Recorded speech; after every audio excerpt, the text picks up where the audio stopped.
Hello friends, welcome to Mona's Kitchen Diaries. Please subscribe பண்ணுங்க, share பண்ணுங்க, like பண்ணுங்க friends. நான் ஒரு 1/2 kg ப்ரான்ஸ் வாங்கியிருக்கேன். அது நல்லா வாஷ் பண்ணிக்கணும், க்ளீன் பண்ணோம் ஃபஸ்ட்டு. க்ளீன் பண்ணிட்ட பிறகு அதுக்கப்புறம் நல்லா வாஷ் பண்ணிக்கோங்க. வாஷ் பண்ணிட்ட பிறகு மசாலா போட்டு ஃபிஷ் ஃப்ரை மசாலா சால்ட் போட்டு மிக்ஸ் பண்ணி ஒரு சைடில் வச்சுக்கோங்க.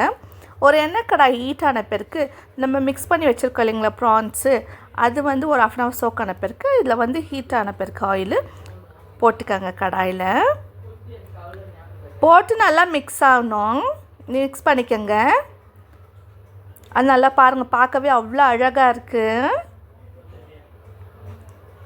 ஏன் ஃப்ரெண்ட்ஸ் யாருமே சப்ஸ்கிரைபே சரியாக பண்ண மாட்டேன்றீங்க? ப்ளீஸ் சப்ஸ்கிரைப் பண்ணுங்கள் ஃப்ரெண்ட்ஸ், ஷேர் பண்ணுங்கள், லைக் பண்ணுங்கள் ஃப்ரெண்ட்ஸ். இது நல்லா ஃப்ரை ஆகணும். அட்லீஸ்ட் 15 minutes வேணும் இது நல்லா ஃப்ரை ஆகிறதுக்கு. இப்போ பாருங்கள், ஓரளவுக்கு நல்லா ஃப்ரை ஆகிடுச்சி. இப்போ இது ரெடி ஆகிடுச்சிங்க. இப்போ இது ஒரு பிளேட்டில் போட்டு ஆனியன் கட் பண்ணிவிட்டு, இது வந்து சாம்பார் ரைஸு, ரசம் ரைஸு, தாலுக்கு ரொம்ப டேஸ்ட்டாக இருக்கும். அப்புறம் பிரியாணிக்கு சைட் டிஷ் ஆகும். நீங்களும் ட்ரை பண்ணி பாருங்கள் ஃப்ரெண்ட்ஸ் உங்கள் வீட்டில். ப்ளீஸ் சப்ஸ்கிரைப் பண்ணுங்கள், ஷேர் பண்ணுங்கள், லைக் பண்ணுங்கள் ஃப்ரெண்ட்ஸ்.